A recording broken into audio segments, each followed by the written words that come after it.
لا سيما على حبيبه المصطفى وعلى آله وصحبه نجوم الهدى.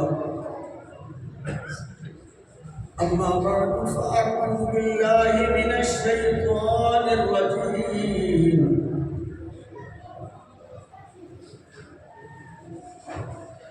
بسم الله الرحمن الرحيم.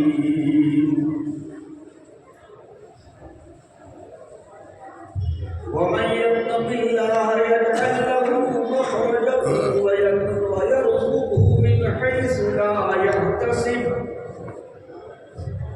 ومن يتوكل على الله فهو حسبه إن الله بالغ أمره قد جعل الله لكل شيء قدرا.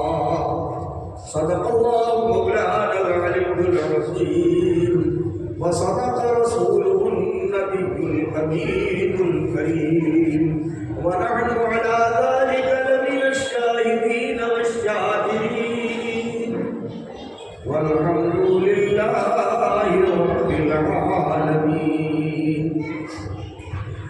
اللهم صل وسلم وبارك على سيدنا محمد نور الله ونور العالمين وآله وأصحابه والأنبياء والملائكة أجمعين. اللهم صل وسلم وبارك على سيدنا محمد النبي الأمي وأزواجه أمهات المؤمنين وذريته وأهل بيته كما صليت على إبراهيم وعلى آل إبراهيم إنك حميد مجيد. اللهم صل وسلم وبارك على سيدنا محمد وأنزله المقعد المقرب عندك يوم القيامة. دل و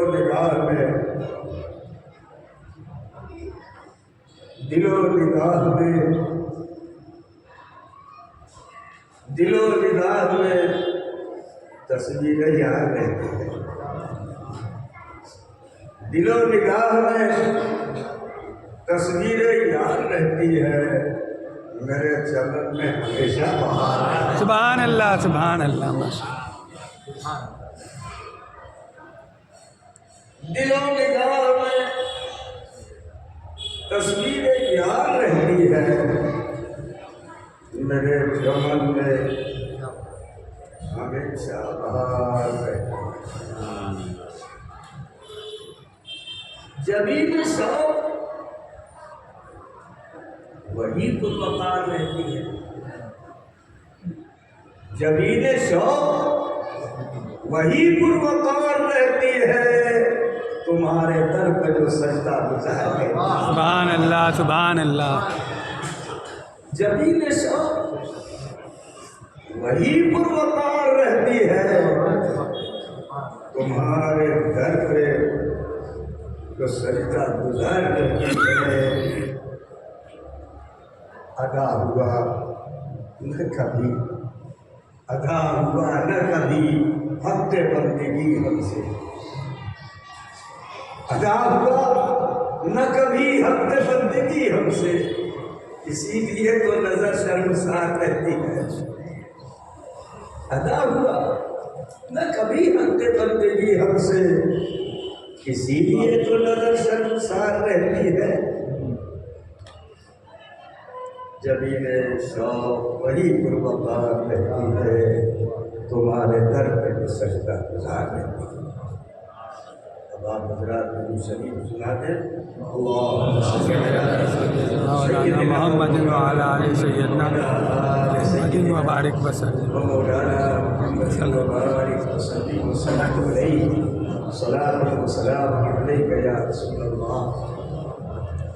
یہ اس مقدس بابرکت ذات گرامی کی محفل ہے. جس نے اندھیرے میں اجالا کیا اور برباد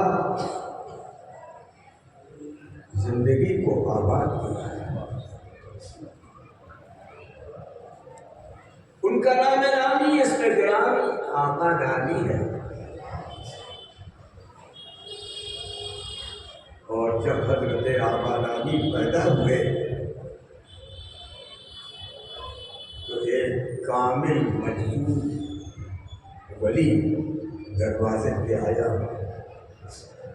آپ کے والد سے کہتا ہے تمہارے گھر میں بچہ پیدا ہوا لے آ. حضرت نور جمال اپنے بیٹے کو اپنی آغوش کے لیے ہوئے اس مجذوب کے پاس آئے. چہرہ دیکھا اور اس کے بعد اس نے کہا کہ ان کا نام آباد علی رکھنا. سبحان اللہ. حیرت کی بات ہے اس سے پہلے تو کسی کا نام نہیں سنا تھا. یہ مجذوب ان کا نام بتا رہا ہے, کہہ رہا ہے ان کا نام آباد علی رکھو. تو ان کے والد نے کہا ٹھیک ان کا نام آباد علی. اس کے بعد اس مجذوب نے کہا سنو اس کے قدم سے آبادی ہوئی. تو اسی دور میں دلی لٹ چکی تھی اور پوری دلی تہس نہس ہو گئی تھی. آپ کے والد نور جمال کی سمجھ میں آیا کہ مجذوب نے کہا ہے لہذا اس کو دلی لے چلو تاکہ وہاں آبادی ہو جائے. اور جب آپ کو وہاں تک لے گئے تو اللہ کے حکم سے وہاں پر آبادی شروع ہو گئی اور دلی اجڑی ہوئی دلی پھر سے آباد. نام آپ کا آباد علی. اللہ والوں کی بات میں بڑے راز ہوتے ہیں. اللہ والے وہاں سے دیکھتے ہیں جہاں سے دنیا نہیں دیکھتی. اللہ والے وہاں سے بولتے ہیں جہاں سے دنیا بولا نہیں کرتی. اللہ کا ولی مجذوب جس نے کہا تھا کہ ان کا نام آباد علی رکھو وہ ان کی عمر بتایا.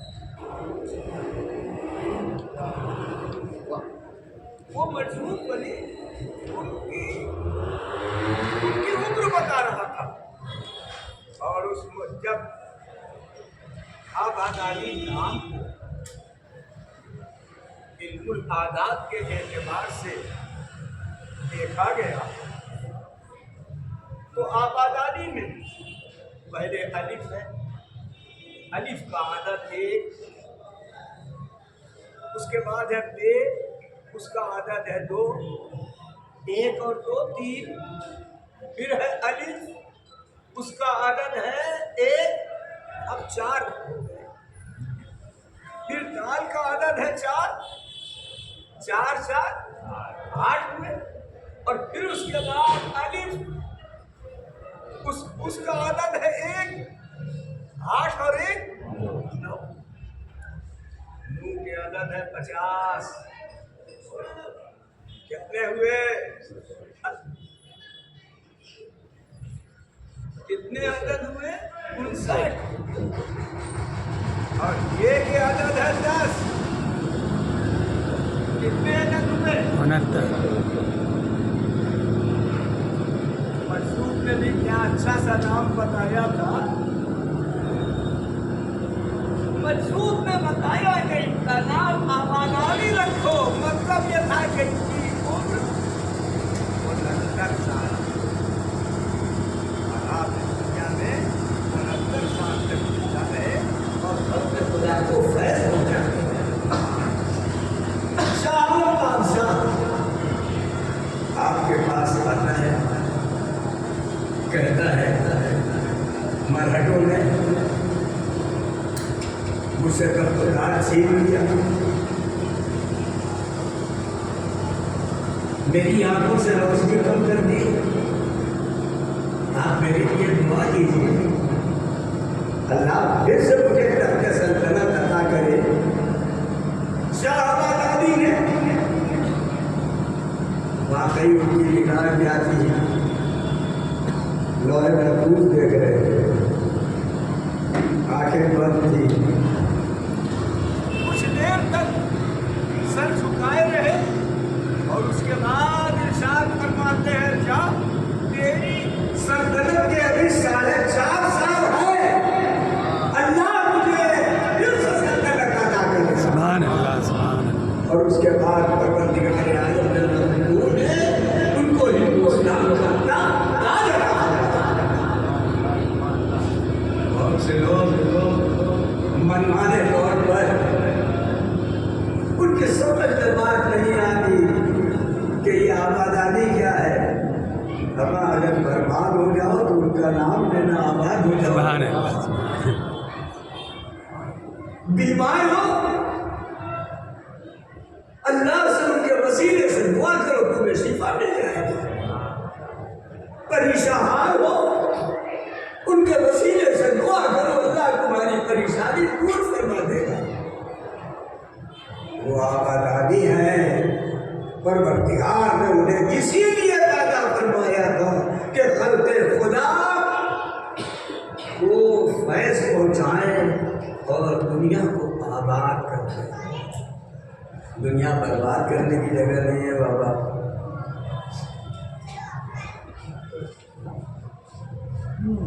بہت سے لوگ کچھ اور سوچتے ہیں لیکن وہ قرآن کو نہیں سمجھتے اور اپنی دعا کو یاد نہیں کرتے.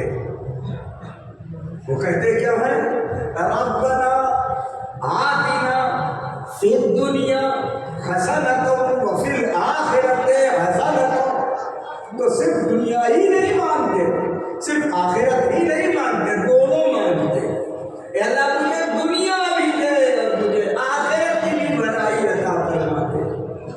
دونوں کی دونوں چاہیے.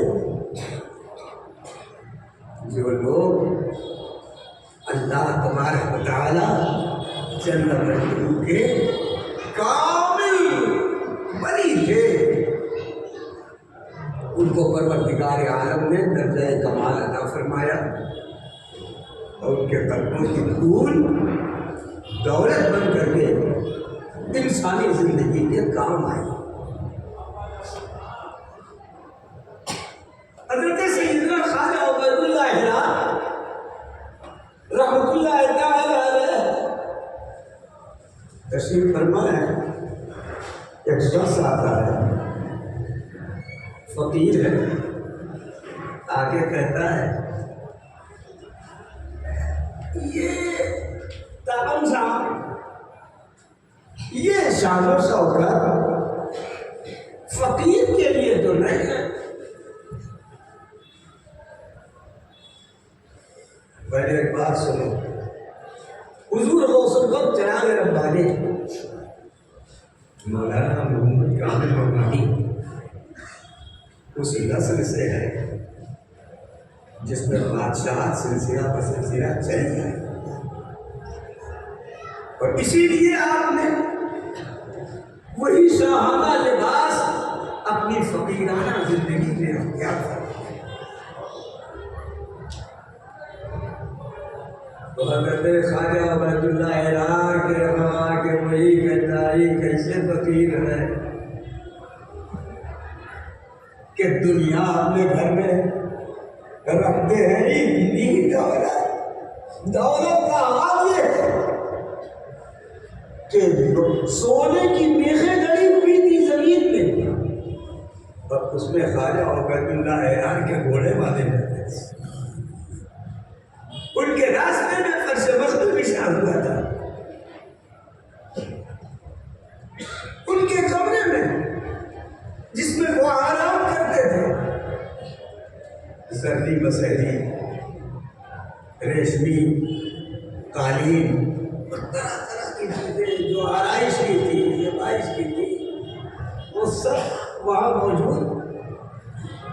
وہ فقیر دیکھ کے کہتا ہے واہ یہ بھی کوئی فقیر ہے، یہ بھی کوئی فقیر ہے۔ فقیر کو تو اللہ کی رحمت ہے، سب کچھ لٹا دینا چاہیے، یہ کیا ہے؟ تو حضرت اس وقت تو کچھ جواب نہیں دیتے، مسکرا کے رہ جاتے ہیں۔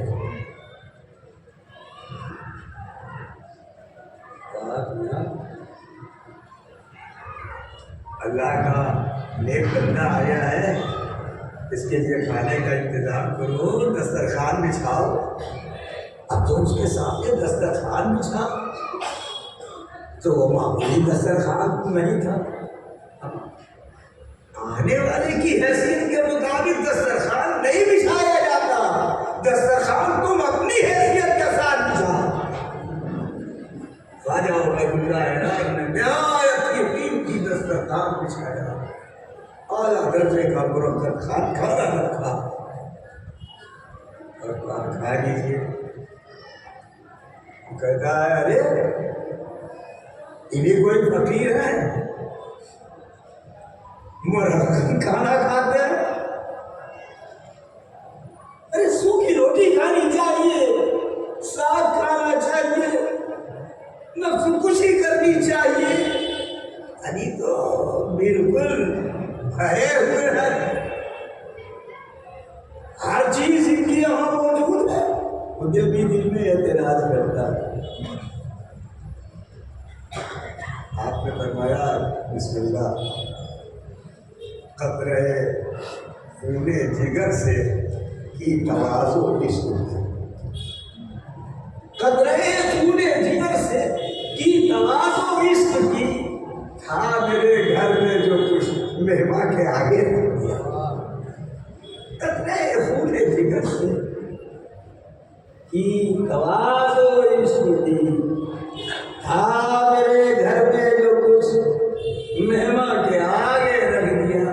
خواجہ عبید اللہ ایران کے گھر میں قیمتی پلیٹیں ہی تو تھی، مٹی کا سامان تو وہاں موجود نہیں تھا، اس کے دسترخوان پر کھانا رکھا گیا۔ تو نے کہا میں یہ نہیں کہتا، کیا کھاؤ گے بابا؟ نہیں، میں تو بالکل سادہ روٹی کھانے والا ہوں، سادہ کھانا کھاؤں گا۔ حضرت نے فرمایا آج کھا لو۔ کہتا نہیں، میں اپنے اصول کو ختم نہیں کروں گا آپ کے کہنے سے، اگر کھلانا ہے تو جو میں پسند کرتا ہوں وہ ہونا چاہیے۔ عبید اللہ بار کہہ رہا کیا کمی کیا تھی، اشارہ فرمایا اس کی مرضی کے مطابق دسترخوان سج گیا۔ اب اس نے کھانا کھانے کے بعد وہ عشاء کی نماز کے بعد سویا،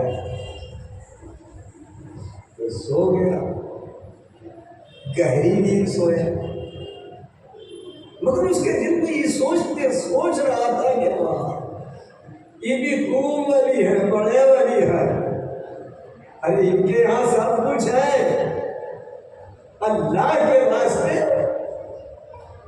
انہوں نے نفس کشی نہیں کی ہے، یہ کیا ہو سکتا ہے؟ ابھی اپنے دل میں وہ یہی سوچ رہا تھا، آنکھ لگ گئی، سو گیا۔ خواب میں کیا دیکھتا ہے؟ وہ دیکھتا ہے خواب میں بڑے بڑے کی بات، وہ یہ دیکھ رہا ہے کہ میدان محشر، میدان محشر حساب کتاب داور محشر کے سامنے ہو رہا ہے، ہر شخص سوال کا جواب دینے میں عاجز ہے، اس کی بھی پیشی ہو گئی، اس کا نام ہے عمل دیکھا گیا، معلوم ہوا بالکل ٹھیک ٹھاک ہے، سب کچھ یہ دے چکا ہے، اس کے پاس کچھ نہیں ہے، سرمایہ نہیں ہے، زندگی اس نے اچھی بسر کی ہے، مگر پروردگار کیا فرماتا ہے؟ اور سے سننا،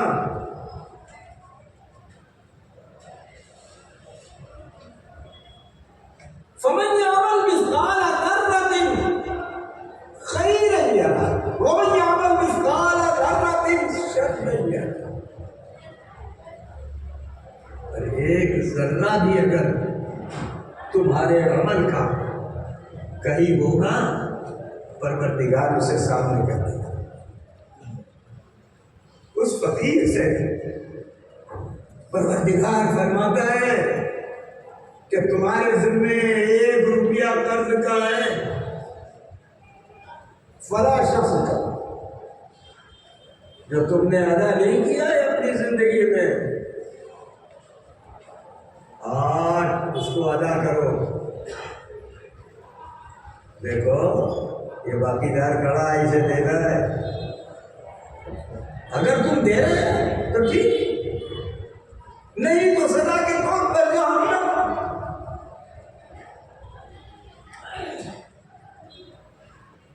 پروردگار کے حضور میں عرض کرتا ہے، ہم میرے عاجز بندے ہیں، ہمارے پاس کیا ہے کہ آج ہم پورا کر سکے، اس بازار میں تو کوئی ایسا نہیں ہے۔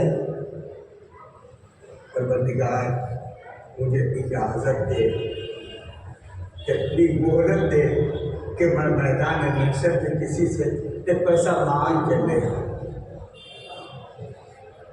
پروردگار جہاں متقین حقیقی ہے یا قبول حاکمین ہے،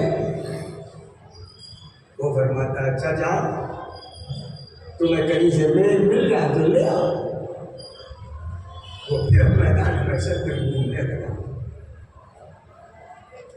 کوئی ایسا نظر نہیں آتا جو اس کی مدد کر سکے، کوئی ایسا نظر نہیں آتا جو اسے کچھ دے دے۔ اچانک کو دیکھتا ہے کہ ایک شخص گھوڑے پر سوار،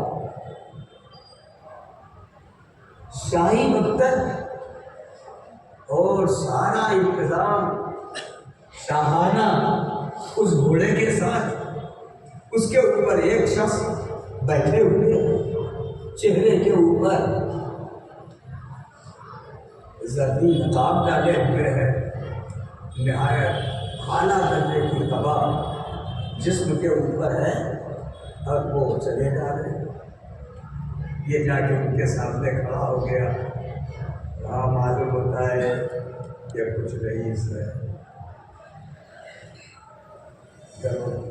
ٹھیک گھوڑے کے سامنے کھڑا ہو جاتا ہے۔ آپ نے فرمایا کون ہے، کیا ہے؟ اس نے کہا ایک پیسے کی ضرورت ہے، اگر آپ دے دیجیے تو ہم باقیدار کو دے دیں، ہماری جان بخشی ہو جائے، ہم عذاب سے بچ جائیں۔ انہوں نے فوراً اپنی جیب میں ہاتھ ڈالا اور ایک پیسہ نکال کے اس کو دیا اور کہا کہ ارے اگر میں دنیا میں پیسہ جمع نہ کرتا تو تمہیں یہاں دیتا کیسے؟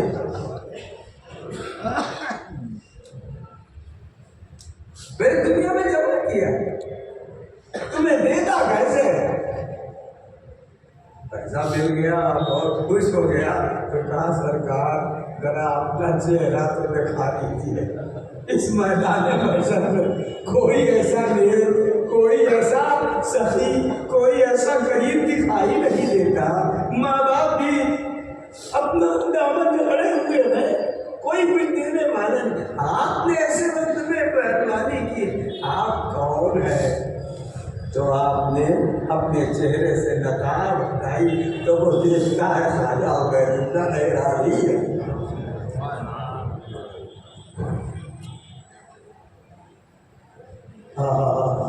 جب صبح کے وقت اس کو اٹھنا تھا تو اس کی نیند نہیں کھلی، بستر کے اوپر کھانا کھا کے آرام سے سو رہے تھے. فجر کے وقت نیند نہیں کھلی. وجہ کیا تھی؟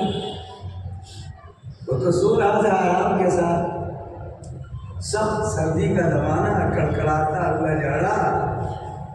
راجہ عبید اللہ اعلان جو اٹھے رات کے وقت تو نہایت ہی اعلیٰ درجے کی شال پشمینے کی جو اوڑھے ہوئے تھے وہی اس کو اڑا دیا. اب وہ تو انگریزی کا ایس بنا ہوا لیٹا تھا. اب نے وہ اس کے اوپر وہ شال ڈال دیا. اب جو اس کو راحت ملی تو خوب گہری نیند آئی. صبح کو جب وہ اٹھا تو سورج نکل رہا تھا. اب تو بڑا شرمندہ ہوا کہ بہت وکیلی گاڑی دی ہم نے. یہاں کا تو معاملہ بہت عجیب ہو گیا. حضرت خواجہ عبید اللہ اعلان کہتے ہیں کہ کسی کو خدا پاک مرغن کھلا کر کے اپنی یاد میں مجبور رکھتا ہے اور کسی کو سوکھی روٹی میں بھی خدا نہیں ملتا.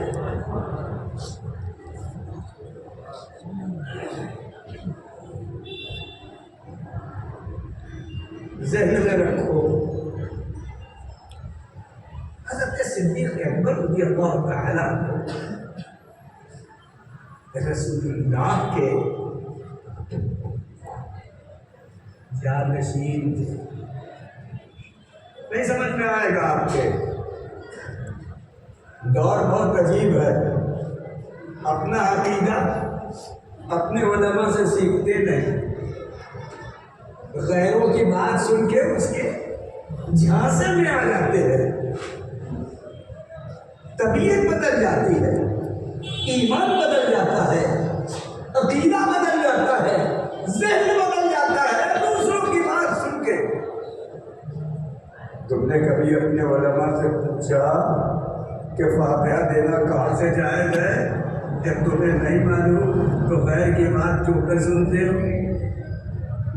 وہ کہہ رہا ہے نہیں ٹھیک ہے تو تم نے بھی مان لیا نہیں ٹھیک ہے. تم کو جس پر تمہارے باپ، تمہارے دادا، تمہارے لگڑ دادا جس مذہب پر تمام علماء اور خواص و عوام سب ہے، اس مذہب کو تو تم نے سیکھا نہیں. کسی ایک کی بات کے اوپر چل پڑے. تمہیں اس سے بڑی اور جہالت کیا ہوگی؟ غور تو کرو. پہلے تو جس پر ہو اس کو تو سیکھ لو، اس کے بعد دوسرے کی بات سن. اپنا تو کچھ سیکھا نہیں، دوسرے کی بات سن کے آ گئے. دوسرے نے کہہ دیا کہ تمہارا مکان تمہارا نہیں ہے، وہ تو ہمارا ہے. اب تمہیں دکھانا پڑے گا کہ بینامہ ہم نے کرا رہا. کچھ ثبوت تمہارے پاس ہونا چاہیے تبھی تمہاری جائیداد بچ سکے گی. اپنا نہیں سیکھتے، دوسروں کی بات سن لیتے. ابھی میں نے ایک جگہ تقریر سنی، معلوم یہ ہوا کہ حضرت ابی معاویہ رضی اللہ تعالیٰ عنہ کی شان پاک میں گستاخی کرنے والے لوگ اپنا کام کر رہے ہیں تو ہمیں ان سے گڑ جانا چاہیے. ٹھیک ہے، حق کی حمایت کرنا ضروری ہے، وہ فریضہ ادا کرتے ہیں، لیکن ہمارا اپنا ایک طریقہ ہے. ہم نے مانا ہے امام اعظم ابو حنیفہ کو، ہم ان کے مقلد ہیں، وہ ہمارے مذہب کے مجتہد ہیں. ہم نے ان کو تسلیم کیا. ہم نے اپنا پیر مانا ہے حضرت غوث العظم سیدی عبدالقادر الجیلانی. تو جس کے مذہب پر ہے ہم امام اعظم ابو حنیفہ کے، اور جس کے سلسلے میں ہے وہ امیر معاویہ کے بارے میں کیا کہتے ہیں. تو جب انہوں نے امیر معاویہ کو برا بھلا نہیں کہا ان کو برا بھلا کہنے سے منع کیا ہے، ان کی عزت کی ہے، تعظیم و توقیر کی ہے، تو ہم کیسے مقلد ہیں کہ امام ابو حنیفہ کے طریقے کو چھوڑ کر کے دوسرے کی بات میں آ جائیں؟ ہم کیسے مرید ہیں کہ غوث اعظم کی بات چھوڑ کر کے دوسرے کی بات میں آ جائیں؟ غوث اعظم نے تو یہاں تک فرمایا ہے کہ امیر معاویہ صحابی رسول ہے، اگر ان کے گھوڑے کی جو خاک ہے نا، جو ان کے گھوڑے کی سم میں جو خاک لگی ہوئی ہے، اس کا درجہ بھی بہت بلند ہے۔ سبحان اللہ سبحان اللہ۔ کسی شخص کو حق نہیں پہنچتا کہ اپنے بزرگوں کی شان اقدس میں گستاخی کرے۔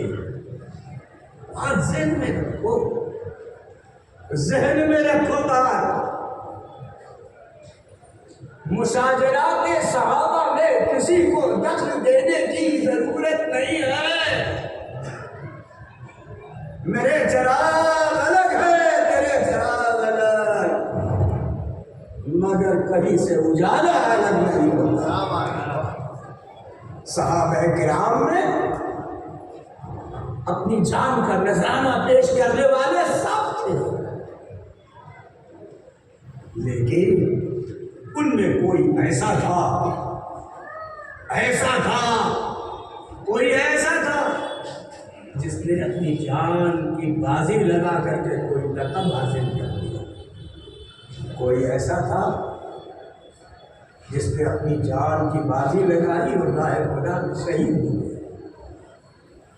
کام دونوں کا ایک ہے، ایک کو لقب مل گیا، لیکن بات تو یہ ہے کہ اس نے بھی راہ خدا میں جان دی ہے، انہوں نے بھی جان دی ہے۔ ہم دونوں میں کسی کو اونچا نیچا نہیں کہتے، ہم کہتے ان کے معاملات ان کے ساتھ، ہمیں تو ان کا بھی احترام کرنا ہے، ہمیں ان کا بھی احترام کرنا ہے۔ دیکھو ہم لوگوں کا معاشرہ کیا ہے،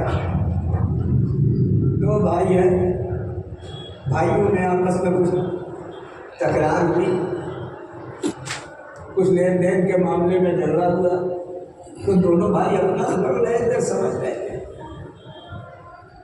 بھتیجے صاحب کو تاؤ آ گیا، اپنے ابا کی حمایت میں لگے بولنے،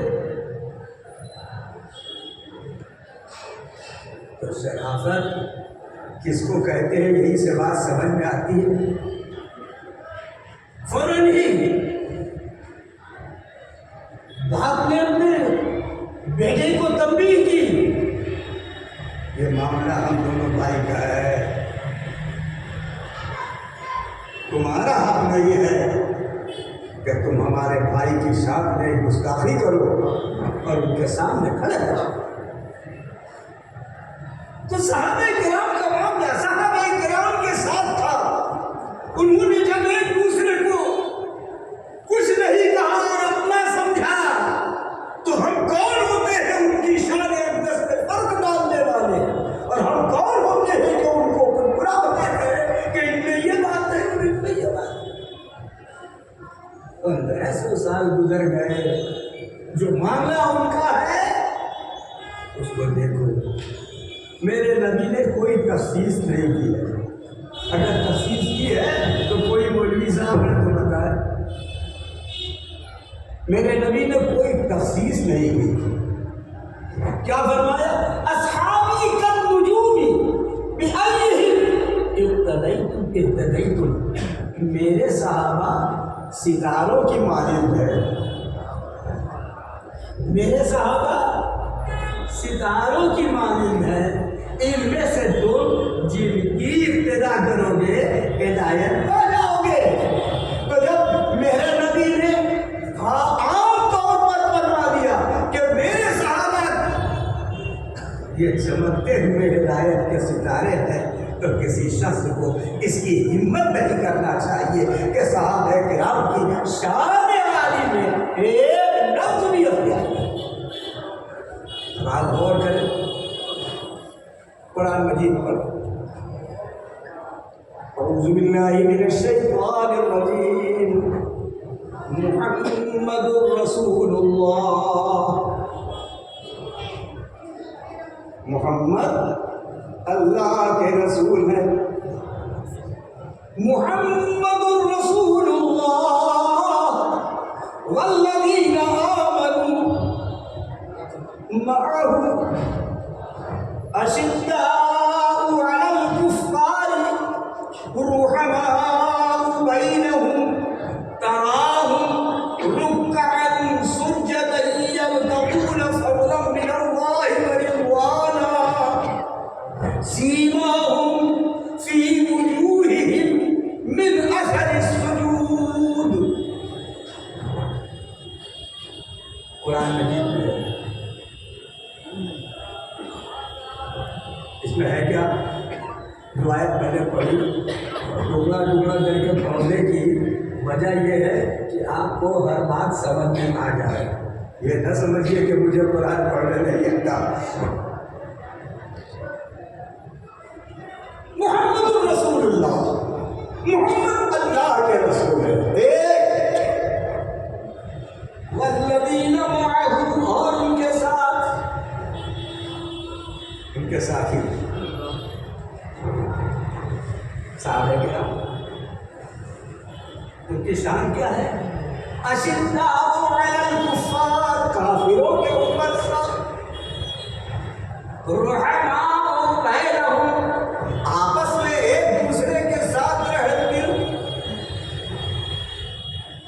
تراہم رکعا سجدا، تم ان کو دیکھو گے کہ وہ رکوع میں رہتے ہیں، سجدہ کرتے رہتے ہیں. یبتغون فضلا من اللہ ورضوانا، اللہ تعالیٰ کی رضا اور اس کا فضل میں چاہتے ہیں. اس آیت کریمہ کو یہی تھا. تو ایک قرآن ہے جس نے صحابہ کرام کو اور رسول اللہ کو پہچانوایا. کہو سبحان اللہ. یہاں یہ بات نہیں ہے کہ ہم بہت اچھی تقریر کریں تو تم لوگ سبحان اللہ کو تو ہم سمجھ لیں کہ بہت بڑھیا ہم کہہ رہے ہیں. سب بات نہیں ہے. ہم تو سبحان اللہ اس لیے کہلوا رہے ہیں کہ قرآن مجید کی اس آیت کریمہ کو خوب سمجھو، خوب سمجھو اس آیت کریمہ. تمام صحابہ کرام کی شان اقدس میں یہ آیت نازل ہوئی ہے، لیکن اس کو کیا کرو گے کہ قرآن ایک راز خداوند بھی ہے. قرآن عرفان الہی پیش کرتا ہے، قرآن پچھلی باتیں بتاتا ہے، قرآن پوری توصیف اپنے آپ کو اپنے نبی کی بیان کرتا ہے اور اپنے نبی کو غلاموں کی بات کرتا ہے. اور قرآن خوب پہچانوایا ہے. تو دیکھو ایک تو عام بیان کر دیا، اب خاص بیان کیا ہے؟ محمد اللہ کے رسول ہے، یہ پہچانوایا. رسول ہے، تم رسول نہیں ہو، کبھی اپنے جیسا ان کو مت سمجھنا. محمد رسول اللہ والذین معه، تو جانتے ہیں آپ میرے نبی کا ساتھی جس کے لیے قرآن نے کہا ہے، رسول اللہ نے کہا ہے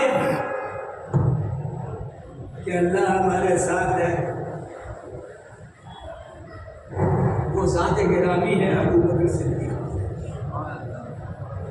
تو اب اس آیت کے پہلے ہی ٹکڑے سے یہ معلوم ہوا کہ رسول اللہ کے ساتھی ذات گرامی ہے حضرت سیدنا ابو بکر صدیق رضی اللہ تعالیٰ عنہ کی.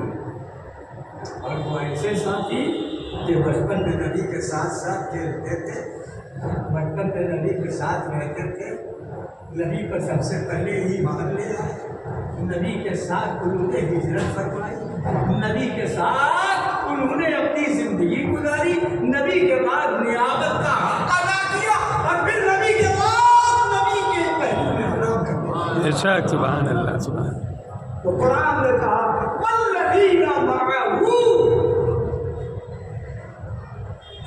کیسا ذات گرامی ثابت ہوئی حضرت سیدنا ابو بکر صدیق رضی اللہ تعالیٰ. اس کے بعد کیا فرمایا؟ والذین معه کے بعد کیا فرمایا؟ اشداء علی الکفار، کافروں پر سخت. کون ہے کافروں پر سخت؟ ذرا تلاش تو کرو صحابہ میں.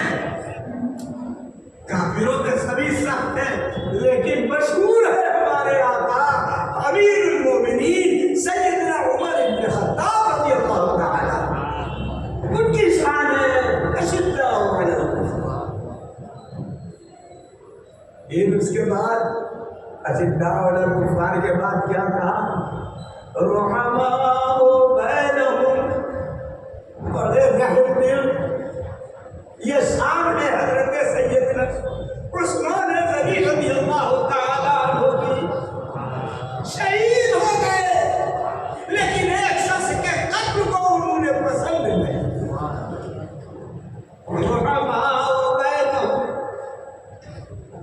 کسی بھی پریشان حال کو اپنے دروازے سے عثمان غنی ایسے ہی خالی نہیں لوٹاتے تھے.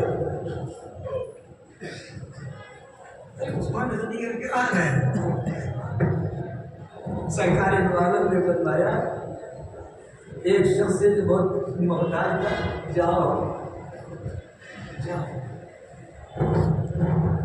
عثمان سے کہہ دینا، جاؤ عثمان سے کہہ دینا اپنی مجبوری تو تمہیں دے گے. کہہ دینا کہ رسول اللہ نے نہیں چاہتے. بس پھر کیا تھا؟ یہ صبح صبح پہنچ گئے. حضرت عثمان غنی نے سنا اور فوراً جتنی ان کی طلب تھی اتنی رقم انہیں دے دی. ارے سیکنڈ کی بھی اپنے سے دیر نہیں دے دیا ایسے سر. اور جب وہ لے کے نکلنے لگے کہا ہے تشریف لائیے، پھر بلا دیا. کہا چلو وہ تو تمہاری ضرورت تھی، تم ہمارے دروازے پہ آئے ہو، لیکن پیارے رسول اللہ نے میرا انتخاب کیا اور رسول کے کہنے سے تم میرے پاس آئے ہو، لہٰذا اس کا انعام یہ ہے کہ 3 رقم اور ملے گا. شان کی حضرت عثمان غنی رضی اللہ تعالیٰ عنہ.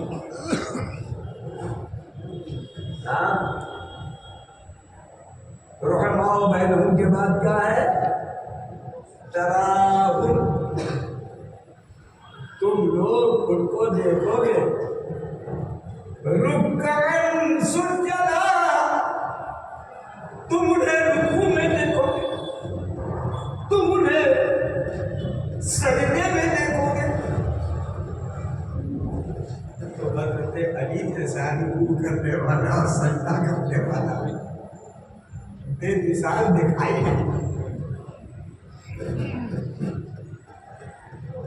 فضیلت بہت ہے حضرت علی کی، وہ ہم سے زیادہ آپ لوگ جانتے ہیں، لیکن ہم صرف اتنا کہیں گے کہ ایک جنگ میں حضرت علی کے پاؤں میں ایک تیر چھپ گیا.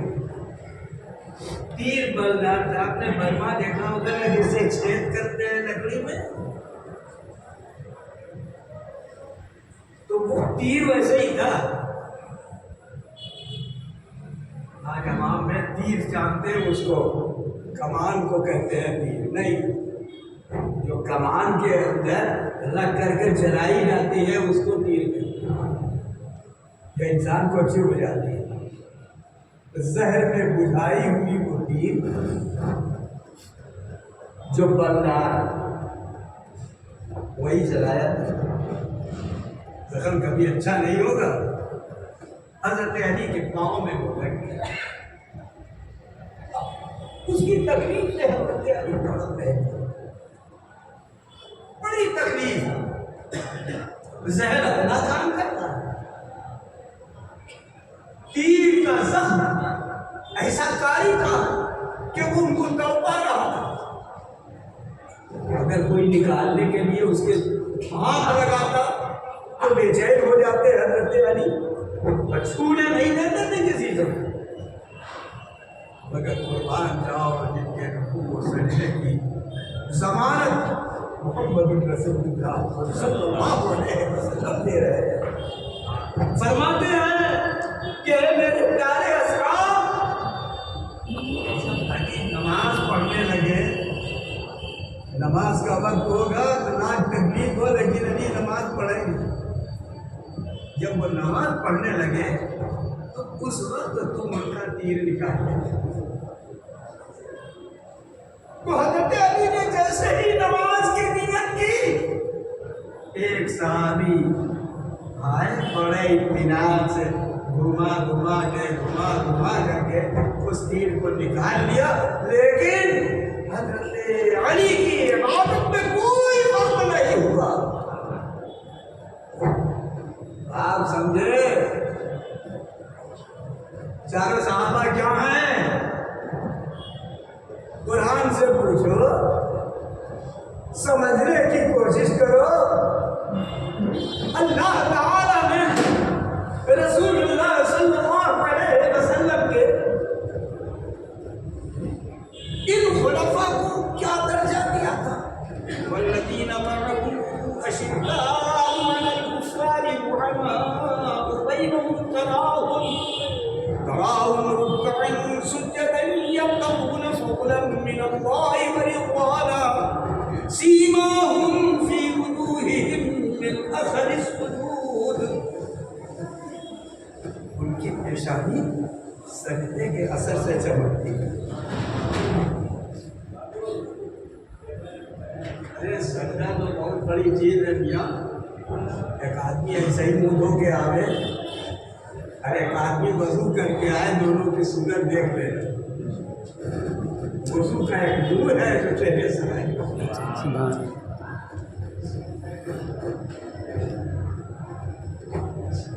میں اپنی اس گفتگو کو اس منزل پر لے آتا ہوں. آپ سمجھ لیجیے کہ صحابہ کی شان بہت بلند ہے. ان کی شان اقدس اتنی بلند ہے کہ ہم کو ان کے تاریخی معاملات میں پڑھنے کی ضرورت نہیں ہے. ہم کو ہر صحابی کا ادب و احترام کرنا ہے. آپ غور کرے آپ تو آپ کی سمجھ میں بات آئے گی. اب صرف 15 منٹ کا وقت آپ سے لے رہے ہیں. اگر 1 منٹ زیادہ ہو جائے تو مجھے غلط بیان نہ کریے گا. اوکے؟ ہاں یہ بات بن جاتا ہے. پروردگار عالم جل وجلہ نے صحابہ کرام کو کیا شان عطا کی ہے اس کو سمجھو. حضرت ابو بکر صدیق یہ جانشین رسول اللہ یعنی رسول کے بعد، اور ان کا لقب ہی تھا خلیفہ رسول اللہ. تینوں صحابہ میں کسی کو خلیفہ رسول اللہ نہیں کہا جاتا. اگر کوئی خلیفہ رسول اللہ ہے تو وہ حضرت سیدنا ابو بکر صدیق. اس کے بعد حضرت سیدنا امیر المومنین فاروق اعظم رضی اللہ تعالیٰ. بہت سے لوگ ایسے بھی آئے ولایت کا درجہ ابو بکر کو نہیں،